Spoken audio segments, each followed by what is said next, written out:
Hello everybody and welcome to another deck tech, and this time we're going to be doing a deck tech on modern eggs.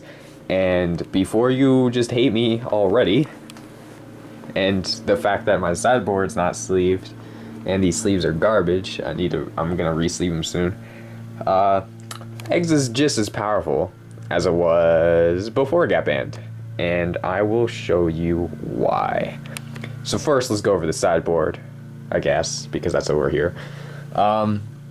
So we have 2 copies of Swan Song. Mainly the entire sideboard is dedicated to stopping very hateful cards for this deck. So a turn 1 counter that can counter like a Rest in Peace. It can also counter Eidolon. It can't counter Eidolon. Rest in Peace. Stony Silence. Those cards. We got 2 copies of Leyline, a sanctity this card is not very great against us, but sometimes we might want a little protection from it. Also, if we're going to go burn, it's a good way to save us some time. We have 1 copy of Nil Speelbomb for graveyard-based decks, and it gives us card draw, which is very important for this entire deck. And 1 copy of Pithing Needle. Just because Pithing Needle is a good card. And it's also an artifact which synergizes very well over here. 1 copy of Emrakual for counter magic and when they board in Rest in Peace, because we don't need the graveyard to cast him. Also good against Lantern Control. 4 copies of Defense Grid, because we don't want to worry about counter magic. We just want them to pay 3 more if they're trying to do stuff on our turn. And usually that just makes it where they can play 1 spell per turn and it's not good enough for them. 4 Disenchants. For Rest in Peace, Eidolon of the Great Revel, Aethersworn Candidates doesn't really affect us, but it can. Did I say Stony Silence? I think I did. Rest in Peace, Eidolon of the Great Revel. Those are the main ones that have given me trouble, and I've had to use these for, and then some oddball stuff as well. So now let's go ahead and head over to the mana base. This deck is really cheap to build. Kind of. I lied a little bit. There's an expensive card in here. But the mana base is pretty chill. We got 4 copies of Darksteel Citadel, artifact land. Taps for mana, and is also an artifact. Also indestructible.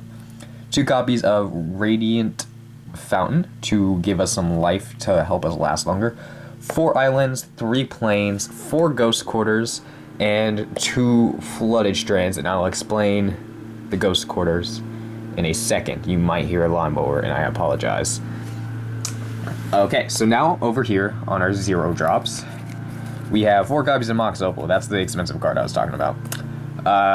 Just really good. It's an artifact, important. Taps for mana, also costs 0. Can do some pretty cool turn 1 plays with this card.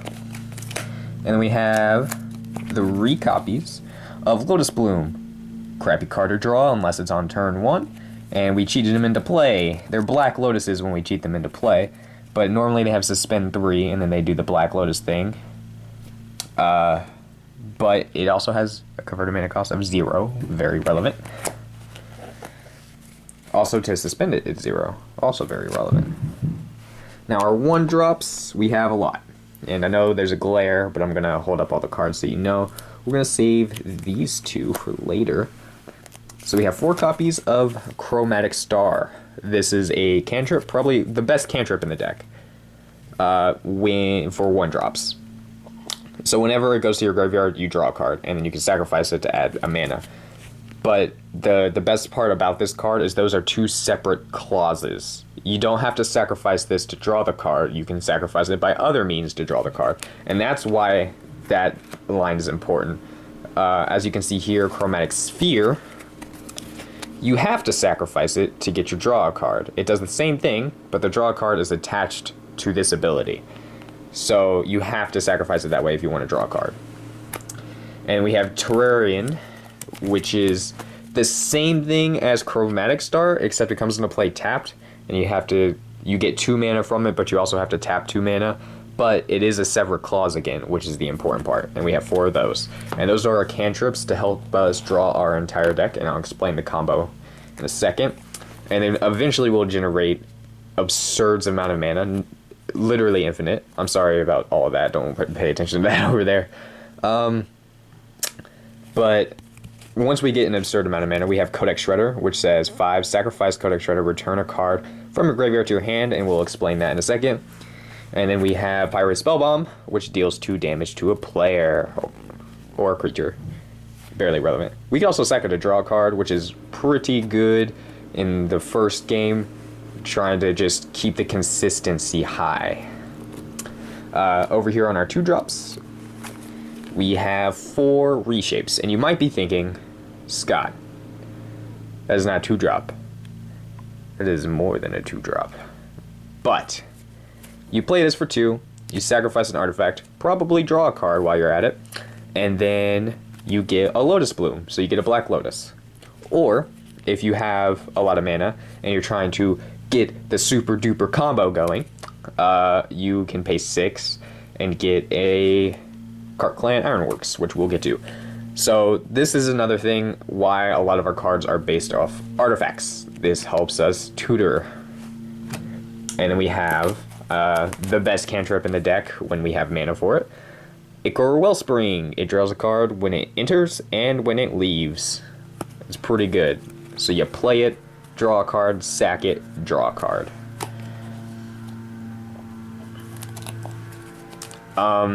I run 4 copies of Krark-clan Ironworks, because you should.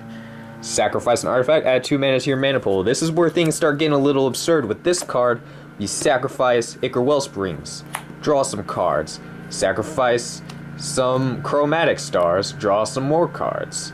And we just keep drawing cards, producing a lot of mana. So what are we going to do with all that mana? Well, another 4-drop. Faith's Reward. Return to the battlefield all permanent cards in your graveyard that were put from the battlefield this turn. Well, that's very convenient because we just sacked all of them. So with all this mana we generated, we play this, get all of our permanents back, generate even more mana, and then we use the Codex Shredder and Pyrite Spellbomb to kill them. So you just generate red mana along the way through Mox Opal or Black Lotus, deal 2 damage to them with the rest of your infinite mana. You pay 5, sacrifice this, get a Faith Reward back. You cast Faith Reward. Well, now both of these are back on the battlefield. Hit them for 2 damage. Sack this, get Faith Reward back. Cast Faith Reward. Now you have these back. And then you just do that until they're dead, because you are generating infinite mana. So we're going to put that over there. And then finally, open the vaults. Return all artifact and enchantment cards from all graveyards under the battlefield under your control. Or under the owner's control, my bad. So, Open the Vaults is a really good card for this deck. This also gets back Darksteel Citadels. Another thing about Faith Reward is this is why Ghost Quarter's in here. It's not really to Ghost Quarter your opponent's land, although that is a very, very, very okay thing to do against like Tron. It's mainly to Ghost Quarter your own land. You tap it for mana, Ghost Quarter it, get a basic, play it, tap it, or don't tap it. But when you Faith Reward, you get your lands back too. So now you got both of these back. And same thing with this, can get you basics. But Ghost Quarter's just better for that. And then these returns all artifacts, so you don't get your lands back when you do it in enchantments to the battlefield, which is good for us because we have a lot of that. And this is also good as you win off, they stopped you, next turn, do this to basically restock, to fix that mistake. And then there you have it. That's Eggs in Modern. There's cards all over the place. And I hope you guys enjoyed this deck. Peace out.